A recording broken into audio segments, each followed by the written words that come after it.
우리가 지난주에는 대접재앙의 그 세 가지를 봤습니다. 세 가지. 첫 번째, 두 번째, 세 번째. 오늘은 네 번째, 다섯 번째, 여섯 번째, 일곱 번째까지 봐야 되는데 그까지는 안 될 것 같고 세 가지만 보도록 하겠습니다. 대접재앙은 마지막 재앙이라고 했습니다. 이 마지막이라고 할 때는 시간적으로 순서적으로 마지막이라는 것이 아닙니다. 강도와 범위 면에서 가장 강력하고 치명적이다 하는 것입니다. 하나님께서 이런 강력한 재앙을 주는 이유는 인간에게 무한 고통을 주기 위해서가 아니고 이런 고통을 통해서라도 돌아올 수 있는 기회로 주신 것입니다. 그런데 대접재앙을 통해서 알 수 있는 것은 인생들이 돌아오기는커녕 하나님을 공개적으로 대적을 합니다. 그것도 하나님께 영광을 돌리는 것입니다. 내가 멸망받아 마땅한 인간이다 하는 것을 스스로 드러내게 하고 나서 심판을 받게 한다는 것입니다. 오늘 본문은 네 번째, 다섯 번째, 여섯 번째 재앙입니다. 첫 번째에서 네 번째까지는 재앙이 좀 상호적입니다. 인간들이 이런 죄를 짓고 우상 숭배이기 때문에 몸에 종기가 나고 물이 피로 바뀌게 되고 그런 상호적인 성격을 가지고 있습니다. 그런데 다섯 번째, 여섯 번째, 일곱 번째까지는 오늘 안 할 겁니다. 그 뒤에 세 개는 상호적인 의미보다는 물론 전면에서는 인간이 나타나고 눈에 보이는 피조세계가 나타나지만은 뒤에 그 악한 영의 세력이 배후에 자리 잡고 있습니다. 조금 더 강력하다는 것을 알 수가 있습니다. 더 큰 세력과 이 근원에 대해서 악한 영의 그 세계에 대해서 하나님께서 대접을 부어서 심판을 하는 그런 내용입니다. 짐승의 왕자에다가 진노의 대접을 붓습니다. 용과 짐승과 거짓 선지자들의 공격에 대한 아마겟돈의 전쟁. 이 아마겟돈 전쟁. 이게 사실 영적인 전쟁입니다. 이 사단과의 최후의 일전을 하는 곳이 아마겟돈 전쟁입니다. 오늘 살펴보지는 않겠지만은 일곱 번째 재앙은 하나님을 대적하는 거대한 바벨론의 세력. 이 세상이죠, 세상. 여기에 대접을 쏟아가지고 심판을 하는 것입니다. 오늘 첫 번째는 네 번째 재앙. 해가 권세를 받아서 불로 사람들을 태우는 그런 재앙이 나타납니다. 8절 말씀을 읽어보면은 8절 9절입니다. 넷째 천사가 그 대접을 해 쏟음에 해가 권세를 받아 불로 사람들을 태우니 사람들이 크게 태움에 태워진지라. 이 재앙들을 행하는 권세를 가지신 하나님의 이름을 비방하며 또 회개하지 아니하고 주께 영광을 돌리지 아니하더라. 대접을 해에 쏟으니까 해가 권세를 얻습니다. 힘을 얻습니다. 그래서 해가 막 내리쬐어서 사람들을 불로 막 태웁니다.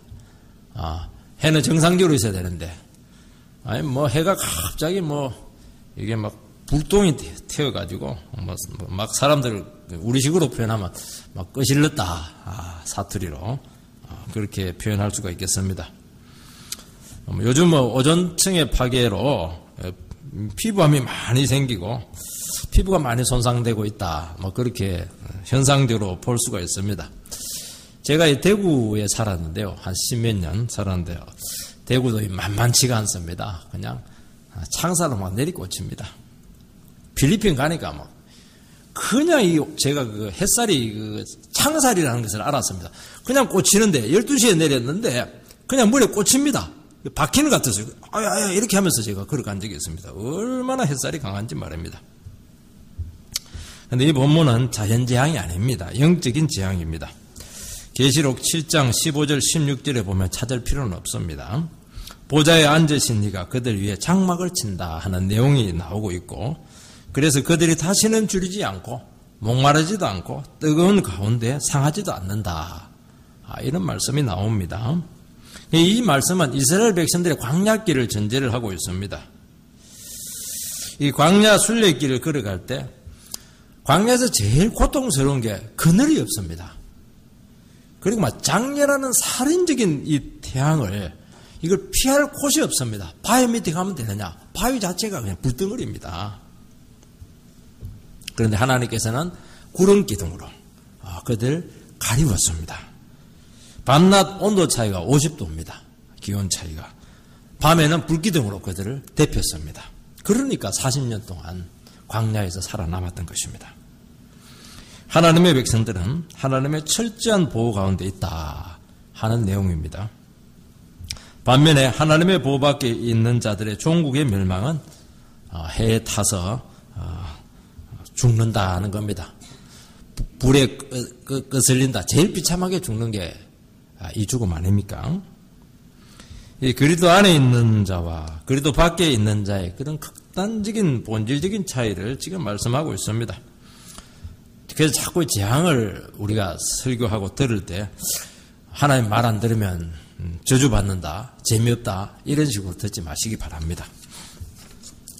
하나님께서는 자기 백성들을 끝까지 지키시고 보호하시지만은 그래도 밖에 있는 영혼들에게는 왜 이런 너무 고통스러운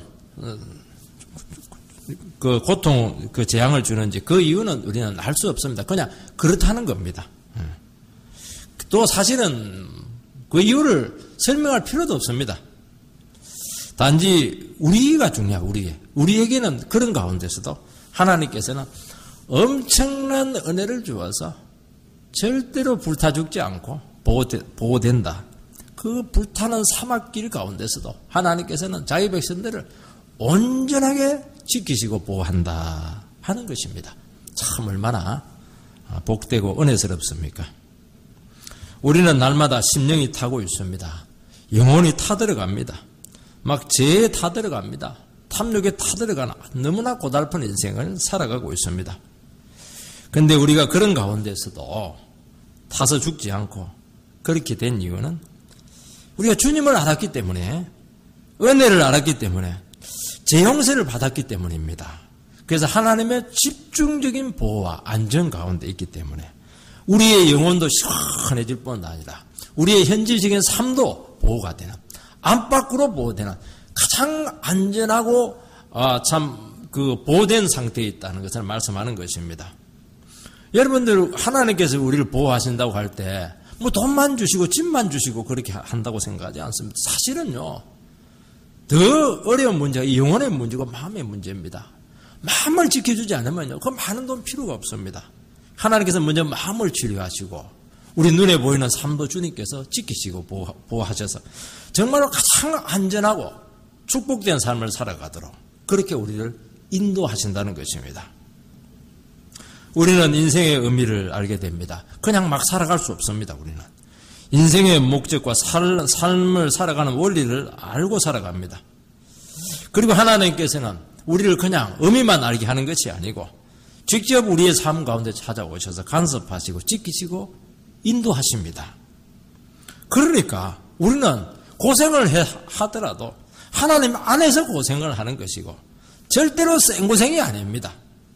고생을 하는 것은 훈련이고 고생하고 난 후에 증거같이 나타나게 되고 더 삶의 의미가 살아나고 기초가 튼튼해지는 그런 삶이 된다는 것이니까 우리가 예수를 알았다는 것 자체가야말로 최고의 은혜 가운데 들어왔다 하는 것을 말씀하고 있는 것입니다.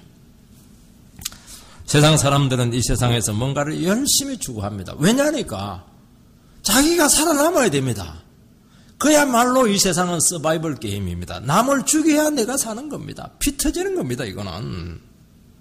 문제는 왜 그런 삶을 추구하는지, 왜 살아가는지, 목적이 뭔지, 자기 인생을 열심히 책임지며 살아간다고 하지만은 살아가다 보면 압니다. 내가 책임질 수 없다는 것을 압니다. 그러니까 늘 아슬아슬하고 불안한 상황 가운데 자신을 하지 못하고 살아가는데 그럴 때서 이를 깨물고 영혼을 망가뜨려 가면서 속이 타들어 가면서 그렇게 악으로 깡으로 살아가는데 그게 바로 태양에 그냥 타들어가는 겁니다. 뭐 삶의 기초가 어디에 있습니까? 삶의 원리가 어디에 있습니까? 삶의 목적이 어디에 있습니까? 열심히 살았는데 문제 무너질지 모르기 때문에 불안한 것입니다. 문제는 끊임없이 뭔가를 추구했지만 나중에 탁 결과를 놓고 보니까 아무것도 없는 것이고 또 아무것도 아닙니다. 그게. 그러니까 하나님이 없으면 삶이 그렇게 허망한 것입니다. 그러면서 점점 죽어가는 것입니다. 죽어간다는 것은 몸만 죽는 게 아니고 마음도 죽고 영혼이 죽고 모든 관계가 다 죽는 것입니다. 여러분 성공하고 나서 왜 죄에 빠지고 성공했으면 이제 만족하면 될 텐데 더 욕심을 부리는 이유가 뭡니까? 속이 타니까 그렇게 하는 것입니다. 아무리 이 세상 것을 많이 가져도 만족이 없습니다. 남는 것이 없기 때문에 허망한 것입니다. 그래서 세상 사람들이 만나면 뭐 합니까? 자기 자랑하고 자기 자식 자랑하고 자랑할 것 없으면 남 흉보고 욕하고 그리고 싸우고 술 먹고 고수도 치고 명절 때 저는 명절 때 참 이해 안 되는 것이요. 1년에 한두 번 만나는데 그 친척들이 얼마나 사랑스러운 사람들입니까? 뭐 합니까 가서 막 자기 자랑하고 이번에 뭐 투자했더니 대박을 터뜨렸다 그런 얘기도 하기도 하고 그러고 나서 할 말이 없으면 또 서로 막 그냥 비난합니다. 너는 부모에게 잘했니 못했니 그런 식으로 이야기하고 그러다가 술 먹고 고수도 치고 애들은 게임하고 그러다가 그냥 헤어지는 겁니다. 만났는데 돌아갈 때는 허망한 겁니다. 얼마나 사랑의 말이 많고 해줄 말이 많고 참 위해줄 수 있는 그런 상황인데 도리어 막 가슴에 웅한 겁니다. 이게 우리 형제가 맞나 이런 생각이 들 때가 너무 많다는 겁니다. 그게 세상 사람들이 왜냐하면 자기 속이 비어 있으니까 허하니까 다른 사람에게 은혜가 갈 수가 없고 사랑이 갈 수가 없는 거예요. 왜냐하면 자기가 속이 타니까 자기가 체험을 못 받으니까 어떻게 다른 사람을 채워줄 수가 있겠습니까? 그 이해를 잘해야 됩니다. 그 기도 많이 해야 됩니다.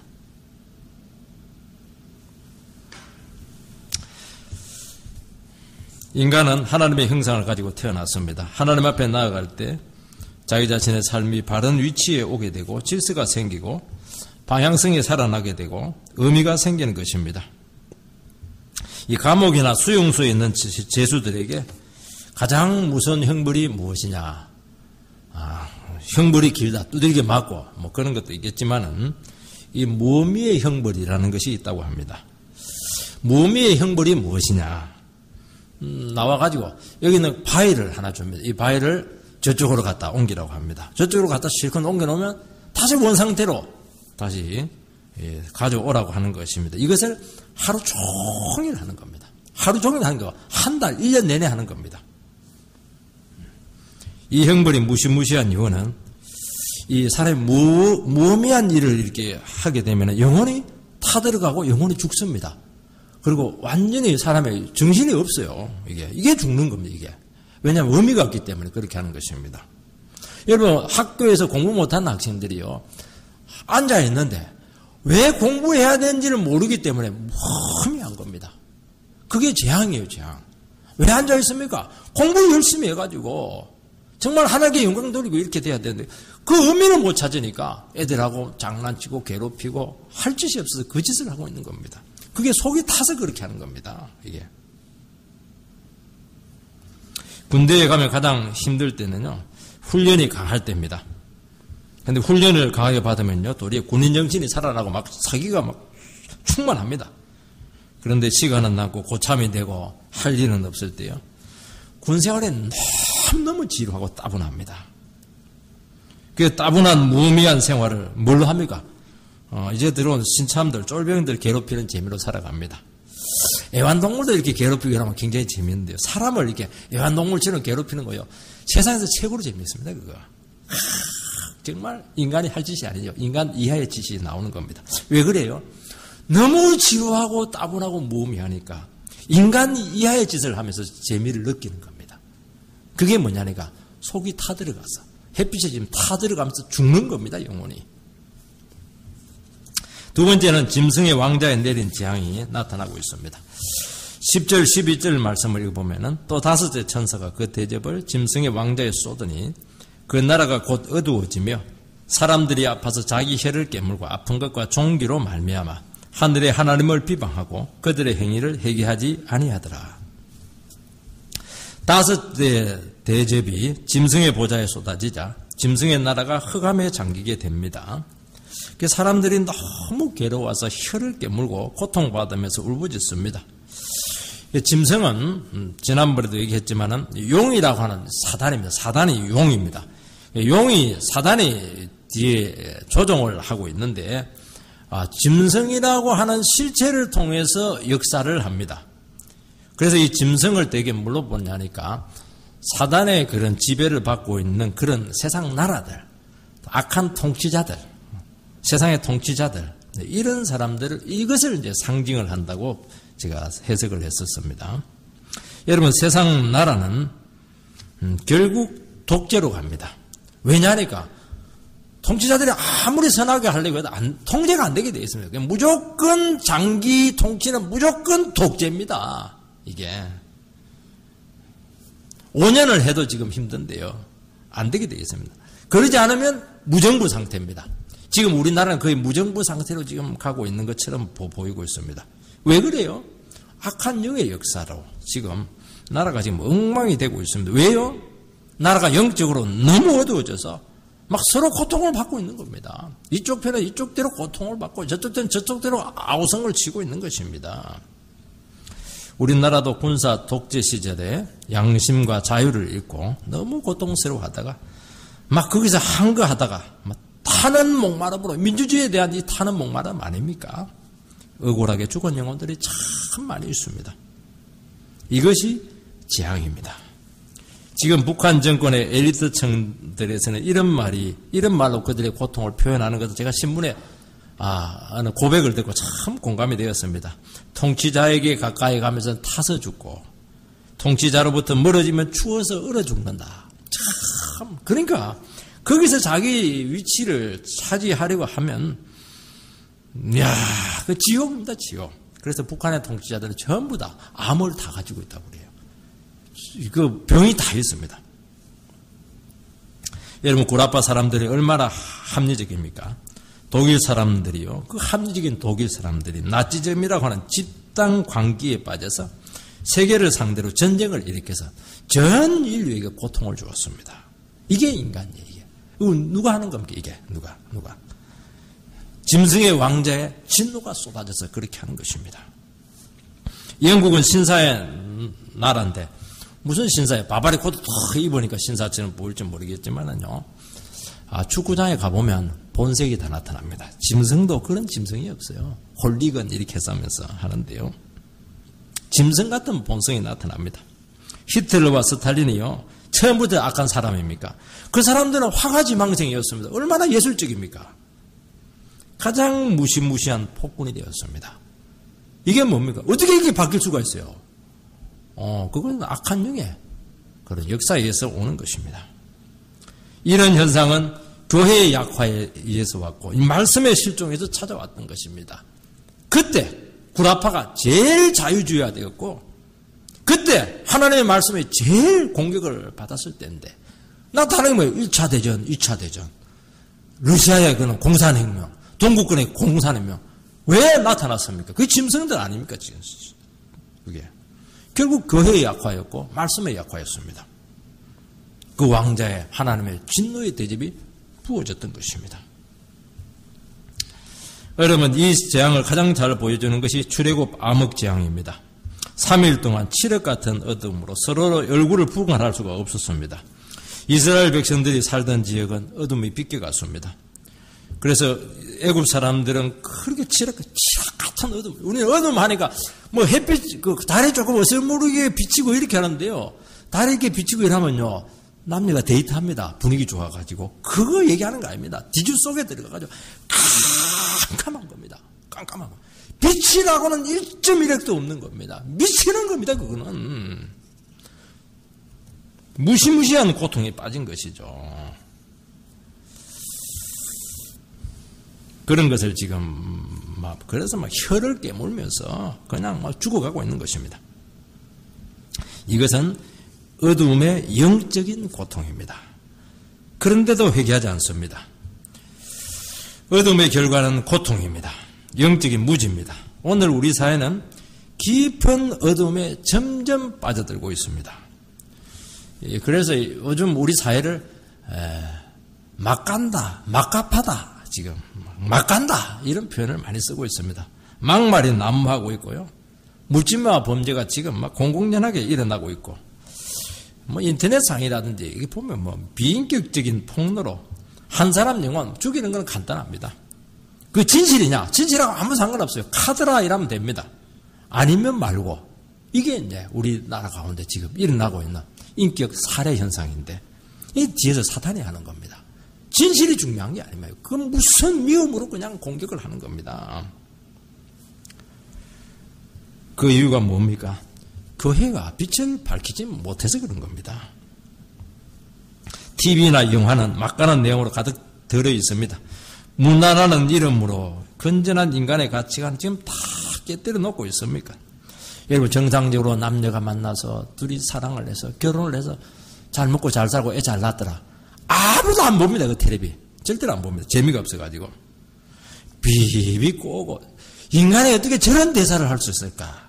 어떻게 인간이 저렇게 다른 남자를 그냥 무너뜨릴 수 있을까? 저는요, 머리가 아파서 못 봅니다. 또 이해가 안 돼요. 왜냐하면 내 머릿속에 그 버전이 없거든요. 저는 아직까지도 이해 안 되는 소설책이 하나 있습니다. 삼국지입니다. 삼국지는 오래된 소설인데 사람들은 그걸 읽어야 된다는데 저는 못 읽겠어요. 사람들이 이렇게까지 단수가 9단이 될까? 야, 저는 일단 2단까지 못 넘어갈 때가 너무 많아요. 머리 터져요. 그래서 중간에 읽다가 말았습니다. 안 되겠더라고요. 이게 뭐냐니까, 이게 인간의 모습이라는 겁니다. 이게 참 작가들, PD들이 최고의 머리들 아닙니까? 그런 사람들이 만들어낸 이 대사들 보면요, 정말 엄청납니다. 그런데 그런 대사들이 지금 이 사회에서 통용되고 있고, 이 사회를 끌고 가고 있고, 이 사회 청소년들에게 막 이게 영향을 막 주고 있는 것입니다. 그리고 그것이 그대로 지금 청소년 문화에서 가정이 파괴되고 있고, 개인적인 가치관들이 지금 무너지고 있고, 사회가 지금 무너지는, 지금 뚝이 무너지고 있는 그런 지경에 있다는 것을 말씀하고 있는 것입니다. 점점 깜깜해지고 있고 보지 못하고 있는데, 그 결과는 고스란히 고통으로, 종기로, 정신적인 아픔으로, 모든 파괴 현상으로 지금 공짜가 없습니다. 절대로 공짜가 없습니다. 여러분, 우리가 예수 믿고요, 은혜 받고 말씀 가운데 살아가고 주신 줄 그 분복에 맞아서 자족하며 살아가는 게, 이게 진짜 제가 그냥 목사기 때문에 하는 말이 아닙니다. 이게요, 진짜 행복한 겁니다. 이게 제일 안전한 겁니다. 이게 공짜가 없어요. 여러분, 돈도요, 그냥 불이하게 해가지고 한 그 공짜입니까? 나중에 전부 다 몇 배로 영혼 파괴되지, 개인 인격 파괴 다 파괴가 되게 돼 있습니다. 공짜가 절대로 없습니다. 하나님이 주신 것으로 만족하면서 살아가는, 이게 최고의 복이다 하는 것을, 이게 교회에서 가르쳐 줘야 되는데, 이걸 학교에서 가르쳐 주고, 이 부모가 자식들에게 가르쳐 줘야 되는데, 부모가 뭘 가르칩니까? 나쁜 짓을 해서라도 높은 자리에 올라가라. 밖에 나가서 무조건 때리고 와라. 니 절대 코피 터지고 들어오면 밥 안 준다. 이렇게 해버리니까 애들이 거기서 뭘 배우겠습니까? 무엇을, 사랑을 어디서 배우며 거기서 무슨 좋은 것들이 나올 수가 있겠습니까? 다 부모 책임인 것입니다. 이것은. 그러니까 이러다가 망하지, 이 말밖에 안 나오는 겁니다. 현상을 보면은 깜깜하고 안 보이고 모르니까 뭐 망할지만 골라 사는 겁니다. 하나님의 백성이 있는 곳에는 빛이 있었습니다. 우리가 진리의 비탄에 있어야 됩니다. 사회는 경쟁과 정결과 같은 약육강직의 세계 속에 이 강한 자만이 살아남을 수 있는 구조로 되어 있습니다. 여기서 하나님의 백성들은 이리들 가운데 순한 양처럼 살아가야 됩니다. 아, 양은 이리들 막 뜯게 먹습니다. 뜯게 먹습니다. 그러나 하나님의 보호가 있습니다. 은혜로 살아갑니다. 하나님께서 안 지켜주면은 우리는 그냥 뜯겨서 먹는 겁니다. 근데 하나님께서 순한 양은 어떻게 합니까? 절대로 뜯기지 않게 합니다. 도리어요, 이리들에게 말합니다. 이리들, 너희들 그렇게 살면 안 돼. 너희들 그렇게 남 넘어뜨리고 욕심 부리고 죄짓고 그렇게 살면 지옥 가. 한번 두들겨 맞게 돼요. 맞으면서도 웃으면서 그 이야기를 합니다. 그런데 이리들이 그 말을 듣고 은혜를 받아요. 은혜를 받습니다. 이게 우리가 사는 길이고 이 민족이 사는 길이고 이 자녀들이 사는 길이라는 것을 기억해야 됩니다. 우리는 이 세상 가운데 이리가 되려고 그래요. 그 예수 믿는 사람들이요, 이리가 되면요, 기가 막힌 이리가 됩니다. 세상 사람들은 막 성질만 됐다 나쁜데요. 우리는 또 말을 너무너무 잘해요. 예수 믿는 사람은 뭘 아니까. 말로 막 조져버리니까 말이 좀 험하긴 한데, 예수 믿는 사람들 정말 못 말리겠다. 그렇게 하는데 그게 망하는 겁니다. 양이 딱. 하나님께서 할 말을 주시겠다. 분명히 말씀하셨습니다. 지켜줍니다. 절대로 걱정하지 마시기 바랍니다. 은혜죠. 성도들은 영이 깨어있기 때문에 보입니다. 기도 제목이 자꾸 생각이 나요. 이 전체 그림이 자꾸 그려집니다.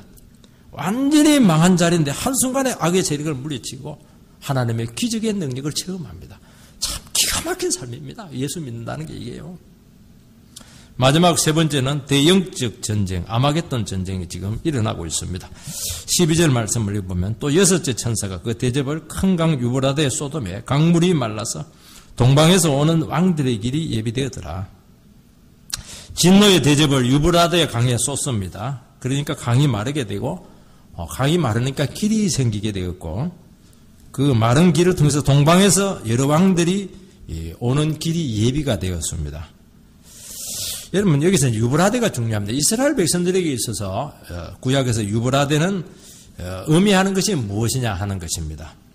하나님께서는 이스라엘 백성들에게 언약으로 경계를 딱 정해줬습니다. 경계. 북쪽 경계 지역은 유브라데 강, 남쪽 경계 지역은 애국 근처인 하맛 어귀, 서쪽은 지중해, 동쪽은 요단강 이렇게 해서 딱 경계를 지어줬는데 유브라데 강은 이 북쪽 경계 지역입니다. 북쪽 경계 지역. 이 11장에 보면, 이사야서 11장에 보면 하나님께서 뜨거운 바람을 일으켜서 유브라데 하수를 7갈래로 쳐서 말려서 길을 만듭니다. 그 이유는 그 길로 이스라엘의 포로들이 돌아오도록 하기 위해서입니다. 근데 본문에서는 이 길로 동방의 왕들이 옵니다. 외직의 장수들이 들어오는 길목이 뭐냐? 유브라데 강입니다. 그 이유는 이스라엘을 멸망시키기 위해서입니다. 그런데 이사야서에서는 이스라엘 포로들이 돌아와서 유브라데 강을 건너와서 이스라엘을 회복시키는 회복의 길목이 됩니다. 그러니까 유브라데는 두 가지 용도로 쓰인다는 것입니다. 하나는 재앙의 통로가 되든지 아니면 회복의 통로가 되든지 둘 중에 하나의 그런 역할을 한다는 것입니다. 이 본문에서는 유브라데 강은 동방의 왕들이 자기들이 연합해서 말라버린 강을 건너와서 대대적인 침략을 이스라엘에게 행한다는 것입니다. 실제 이 성경에서 유브라데는 오늘 이 말씀에서 1차적으로는 영적이고 심리적인 이 경계선, 방어선을 얘기한다고 할 수가 있습니다. 여러분 크리스찬들은 영적인 방어선이 뚫리지 않아야 됩니다. 영적인 방어선이 무엇입니까? 믿음 생활을 하는데 이것은 절대로 양보할 수 없는 한계점이 있습니다. 다 양보를 해도 우상 숭배하면 안 됩니다. 점치고 그렇게 하면 안 됩니다. 교회 나가는 거 그 양보하고 그렇게 하면 안 됩니다. 왜냐하면 그것은 경계지역이다. 그것을 양보를 해버리면 신앙이 무너지게 되어 있습니다. 그런데 문제는 뭐냐니까 이 경계선을 지키려고 하면 왜냐하면 이게 제일 중요한 거기 때문에요. 적들이요 불때처럼 연합해서 공격을 합니다. 집안에서도 교회 나가겠다. 제사 안 지내겠다 이렇게 하면요. 평상시에는 신적인 원수도 그런 원수가 없어요. 근데 그때는 일치단결해서 그냥 예수 믿는 사람들을 그냥 말라서 죽입니다. 그냥 달달달달 볶아가지고 그것도 1, 2년이냐 10년까지 가는 경우도 있습니다. 그렇지만 그것은 최후의 보루기 때문에 양보할 수가 없는 것입니다. 그것은. 여섯째 재앙은 모든 악한 세력들이 악한 영의 권세와 함께 하나님과 그 백성을 공격하는 영적인 전쟁입니다. 13절 14절 읽어보면은 또 내가 보매 개구리 같은 새 더러운 영이 용의 입과 짐승의 입과 거짓 선지자의 입에서 나오니 그들은 귀신의 영이라 이적을 행하여 온 천하 왕들에게 가서 하나님 곧 전능하신 이의 큰 날에 전쟁을 위하여 그들을 모으더라. 여기 보면 이제 새 더러운 영이 나옵니다. 용의 입이 나오고 짐승의 입이 나오고 거짓 선지자의 입이 등장하는데 이게 다 귀신의 영이다 그렇게 이야기합니다. 우리가 용, 짐승, 거짓 선지자 성경에서 뭐가 생각이 나지 않겠습니까? 삼위일체 하나님, 성부, 성자, 성령 같은 귀신인데 세 가지입니다. 세 가지. 하나님도 같은 하나님이신데 성부, 성자, 성령. 그러니까 이 악한 영의 세력들도요 하나님을 모방을 합니다. 성경을 모방합니다. 얘는 이단이요 영 엉뚱한 소리 하면 아무도 안 믿습니다. 성경을 비슷하게 모방하는데 구별이 잘 안 됩니다. 그런데 가만히 보면은 결정적인 부분에 있어서 비틀어 놨습니다. 그게 결국에는 영혼을 망치게 하는 것입니다. 그래서 교회에서 해야 될 게 뭐냐? 정확하게 성경을 가르쳐야 됩니다. 엉뚱한 이야기를 하면 안 됩니다. 성경을 있는 그대로 가르쳐줘야 됩니다. 그러면은 어떻게 되느냐? 그 이상한 부분이 캐치가 됩니다. 안 넘어가는 겁니다. 근데 자꾸 세상 이야기하고 이렇게 하니까 그냥 교회가 이단에 의해서 다 넘어가는 것입니다. 결국 교회를 파멸시키기 위해서 영적인 전쟁을 일으키고 있습니다. 여러분 귀신의 영은 깨구리와 같다 했습니다. 여러분 깨구리 지금 잘 모르시죠? 저는 시골에 자라가지고 봄만 되면 깨구리가 정신이 없어요. 얼마나 우러제끼는지요. 논바닥에서 앉아가지고 논이 보면 깨구리 운동장이에요. 얼마나 밤만 되면 막 시끄러워서 잠을 못 잡니다. 더럽고 시끄럽고 추하고 말이죠. 그런데 문제는 그 울음이 의미가 있느냐? 전혀 의미가 없고 선동하고 흥분하게 하고 막 거짓말로 영혼들을 조종합니다. 여러분 사단은 거짓의 영이라고 말씀하고 있습니다. 지금 우리나라는 막 깨구리입니다. 동쪽 깨구리, 서쪽 깨구리, 북쪽 깨구리들 막 저희도 막 깨굴 하면서 막 시끄러워요. 이 나라가. 이 나라는요 작은 이슈만 생기면 사단이 충동질을 해가지고 막 거짓으로 깨어서 막 서로 막 피터지게 싸웁니다. 진실과는 아무 상관이 없습니다. 누가 이깁니까? 목소리 큰 사람이 이깁니다. 명목적으로 소리부터 지르고 거짓된 확신으로 사람들을 극단으로 몰아가서 서로 망하게 하는데 누가 피해자입니까? 전부 다 피해자입니다. 전부 다 피해자입니다. 이긴 사람 없어요. 교회도 말씀이 없으면 어떻게 됩니까? 깨구리들은 막 일어납니다. 막 목소리 큰 사람이 막 교회를 휘어잡습니다. 누가 피해자입니까? 다 피해자입니다. 누가 좋아합니까? 사단은 뒤에서 막 이겼다.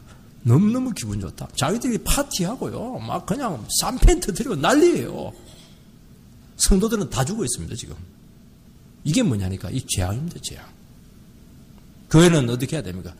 깨구리들 소리가 나면 안 됩니다. 깨구리 소리, 깨굴. 그 절대로 소리도 별로잖아요, 이게. 은혜의 소리, 찬송이 자꾸 나오고, 기도의 소리가 자꾸 나오고, 입만 벌리면 은혜 받은 이야기 나와야 되지. 이 무의미한 깨구리 소리, 자기 자랑 같은 거 나오고 그렇게 하면 절대로 안 됩니다. 그거 마귀가 딱 쓰는 거예요, 그게. 오늘 깨구리 영은 우리 사회 도처에서 지금 일어나고 있습니다. 청소년 깨구리가 참 보통이 아니더라고요, 보니까. 막 열광을 하는데 연예인들한테 진짜 정신이 없어요. 초점이 없더라니까요. 무슨 말인지 모르겠어요. 정신을 완전히 잃어버렸습니다. 저는 예수 믿는 청소년들은 그렇게 안 할 줄 알고 있습니다. 왜냐하면 의미를 아니까요. 그게 무의미한 겁니다, 그게. 여러분, 신앙세계도 말씀이 없으면 열광주의로 가게 돼 있고, 신비주의로 빠지게 돼 있고, 기복주의로 빠지게 되어서, 그냥 마귀가 그 영혼들을 도둑질하게 돼 있습니다.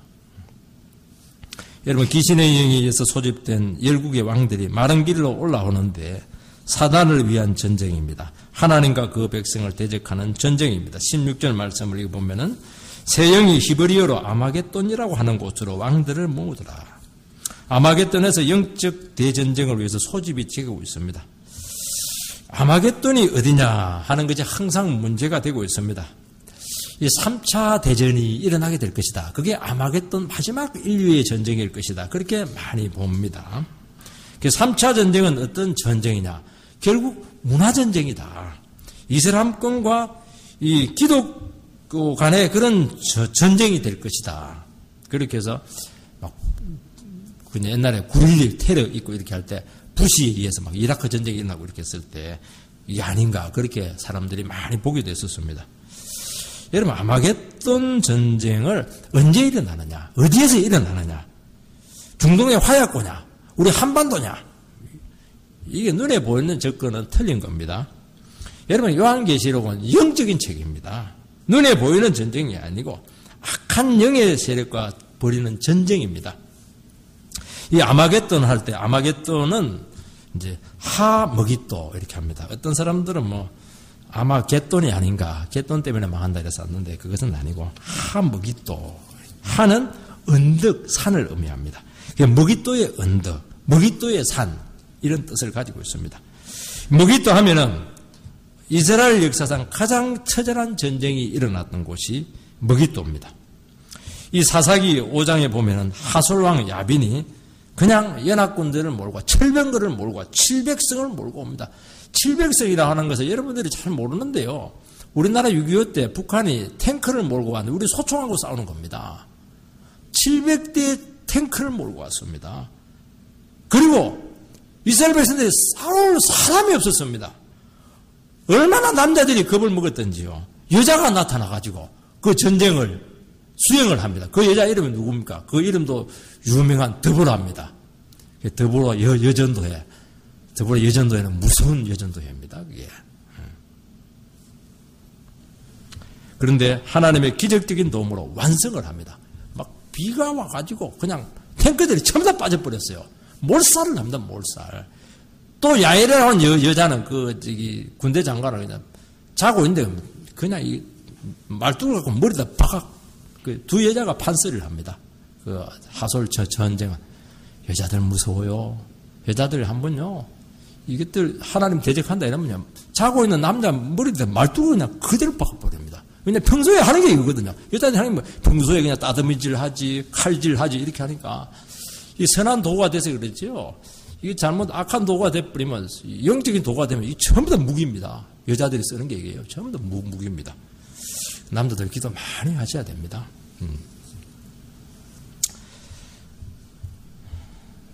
엘리야가 바알의 선지자의 영적 전쟁에서 승리하고 그들을 죽인 곳이 기손 시내인데 이게 머깃도입니다. 가장 살육이 난무하는 처절한 영적인 전쟁의 장소였습니다. 그래서 아마겟돈 전쟁은 특정한 장소가 아니고 하나님의 백성을 뿌리 뽑기 위해서 사단과 그 추종 세력들이 모든 지식과 기술과 힘을 총동원해서 하나님과 그 백성을 대적하는 세력이나 영역을 의미하는 것입니다. 결국 그들이 절대적인 힘의 우위를 가지고 있지만은 결국 머깃도는 그들의 무덤이 될 것이다. 완패를 하게 되는 그 장소가 머깃도라는 것입니다. 아마겟돈 전쟁은 오늘날 삶의 현장에서 항상 일어나고 있는 영적인 전쟁입니다. 마지막 3차 대전, 최후의 전쟁 이거 필요 없습니다. 지금 아마겟돈 전쟁이 지금 일어나고 있는 것입니다. 여러분 믿지 않는 식구들이 한 나라를 잡아서 믿는 사람 한 사람을 집중적으로 공격해서 신앙을 무너뜨리고 할 때 그게 뭐냐니까 집안에 일어나고 있는 아마겟돈 전쟁인 것입니다. 그러나 그들의 도모가 성공하지 못하고 바로 그곳이 무덤이 된다는 것입니다. 현실적으로 하나님의 백성들이 도무지 감당할 수 없는 절대적인 힘의 열쇠 가운데 있지만은 절대로 두려워할 필요가 없습니다. 왜냐하면 이미 그리스도가 승리하셨고 승리를 약속하신 전쟁이기 때문입니다. 여러분 오늘날 아마겟돈 전쟁은 지금 도처에서 일어나고 있고 점점 그 세력이 커지고 있고 점점 감당하기 힘든 싸움이 지금 되고 있습니다. 우리들이 신앙으로 살아갈 때 갑자기 세상한 힘을 결집해서 그 영혼을 무너뜨리고 온갖 술책을 다 부리고 있습니다. 직장생활에도 그냥 세상 사람들처럼 하면 됩니다. 근데 믿음으로 직장생활을 하고 바르게 하고 이렇게 하면 갑자기 지금 아마겟돈 전쟁이 일어날 가능성이 굉장히 많습니다. 그래서 타협을 하는 것입니다. 이때 성도들은 어떻게 해야 되느냐 하는 문제가 생기는 것입니다. 15절 말씀을 보면 보라 내가 도둑같이 오리니 누구든지 깨어 자기 옷을 지켜 벌거벗고 다니지 아니하며 자기의 부끄러움을 보이지 아니하는 자가 복이 있도다. 이 목회적인 경고입니다. 언제 오느냐 그거 따지지 말라는 것입니다. 시기는 너희가 알 바가 아니요 말씀했습니다. 대신 뭘 해야 됩니까? 늘 깨어서 그 때를 준비하시기 바랍니다. 아마겟돈 전쟁은 우리의 삶의 현장에서 언제 어떻게든지 일어날 수가 있습니다. 그리스도인은 힘을 규합하거나 당을 짓는 것으로 악의 영의 세력을 물리칠 수가 없고 말씀과 믿음으로 무장해야 됩니다. 여러분, 교회사가 보여주는 것이 무엇이냐니까, 교회가요, 물리적인 힘을 규합해서 그냥 상대를 했을 때 하나님의 뜻은 철저히 반대로 나타나게 되고 역사에 오점만 남겠다는 것을 알아야 됩니다. 그 대표적인 것이 십자가 운동 아닙니까? 7번을 갔는데요, 한 번 처음에 겨우 승리하고 나머지 6번은 완전히 참패입니다. 나중에는 안 되니까 어린 아이들을 그냥 수십만 명을 몰고 갔는데 그 애들 전부 다 노예로 다 팔려버렸습니다. 오늘 기독교 당에 대해서 너무 기대를 많이 걸고 있는데 그거 기대 걸 필요 없습니다. 그래갖고 되지를 않습니다. 하나님의 자녀들이 눈에 보이는 힘을 의지하게 될 때 이미 그 사람 자체가 지금 세속화의 길을 걷고 있는 것입니다. 깨끗할 수가 없게 되어 있습니다. 세상적인 방식을 우리가 택하면 우리도 세상의 물에 들 수밖에 없고 우리의 순수성을 지킬 수가 없는 것입니다. 순수성이 없으면 결국에는 마귀의 그런 딱 그 미끼에 걸려들 수밖에 없습니다. 오직 빛과 소금으로 세상을 스며들어야 되고 소금처럼 자기를 녹여서 세상을 썩지 않게 해야 되고 내 자신을 죽여서 비춤으로써 이 세상을 이기는 것입니다. 이 전투의 승패에 대해서는 말씀하지 않고 있습니다. 그 말은 우리가 깨어있지 않으면 우리도 얼마든지 패배할 수 있다는 것입니다. 요시야 왕은 무기또 전투에서 하나님께 물어야 되는데 묻지 않고 무기또 전투에 나갔다가 쓸데없는 전쟁을 했습니다. 나갈 필요가 없는 전쟁인데 나갔다가 거기서 전사를 합니다. 그렇게 훌륭한 왕이었는데 마지막 이스라엘의 등불이었고 종교개혁을 일으켰는데 그 요시야 왕이 죽고 나서 얼마 지나지 않아서 남유다는 그냥 바벨론의 밥이 되었습니다. 그러나 한 사람의 준비된 바른 정인, 그 정인은 어떤 거대한 악의 세력도 혼자서 다 이길 수가 있습니다. 이게 뭐냐, 무기또의 전쟁입니다. 그래서 내 혼자 정신만 차려도 집안 사람들이 다 우상 숭배하고 난리지게도요, 부인 한 사람만 딱 정신 차리면요 그 가정을 다 이겨냅니다. 정말 위대합니다. 이것은 아마게돈 전쟁은 아무리 우상 숭배하고 제사 지리고 이렇게 해도 며느리 한 사람, 예수 믿는 사람 제대로 들어오면요 반드시 그 가정을 뒤집어냅니다. 정말 무서운 전쟁입니다. 이것은 목숨을 걸고 처절한 전쟁을 하는데요, 결국엔 누가 이기느냐, 바로 하나님의 종 한 사람을 못 이겨냅니다. 이 악의 새 세력이 타협하면 자기도 같이 망하는 것입니다. 여러분, 루터는요 혼자 중세 천년대 이 거대한 가톨릭의 세력을 혼자 싸워서 승리했습니다. 그리고 나서 부른 찬양이 뭡니까? 내 주는 강한 성이요. 루터가 지은 건 아닙니까? 내 혼자 했다면 강한 성 대신 주님께서 나를 이기겠다는 것입니다. 오늘 기독교는 이 전쟁에서 밀리고 있습니다. 눈에 보이는 전쟁에서 승리하는데 진리와의 전쟁에서 타협하고 있고 세상 우상에 굴복하고 있습니다. 우리에게 영적 전쟁이 도적같이 오지만은 승리도 도적같이 옵니다. 제가 지난주에 해보니까 승리도요 도저히 안 될 것 같은데 그냥 나와 상관없이 승리가 와버렸습니다. 그 결과가 왜냐? 불가능한데도 불구하고 하나님 의지하고 믿음으로 아주 신앙 양심 지키며 나가니까 하나님께서 한순간에 뒤집어 놨습니다. 불가능한 일이 일어난다는 것입니다. 그걸 믿으시기 바랍니다. 우리는 실제적인 피를 흘릴 필요 없습니다.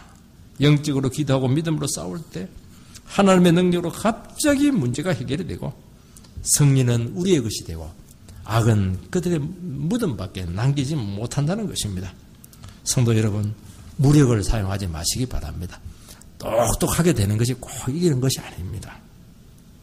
하나님께서 다 조치를 하고 있습니다. 내 외부적인 공격이 늘 있을 것입니다. 그때 어떻게 되면 우리는 우리 자신들을 청결한 신부로 그냥 만들어서 어떻게든지 믿음을 고백을 하고 내 영혼과 가정과 교회를 지켜야 된다.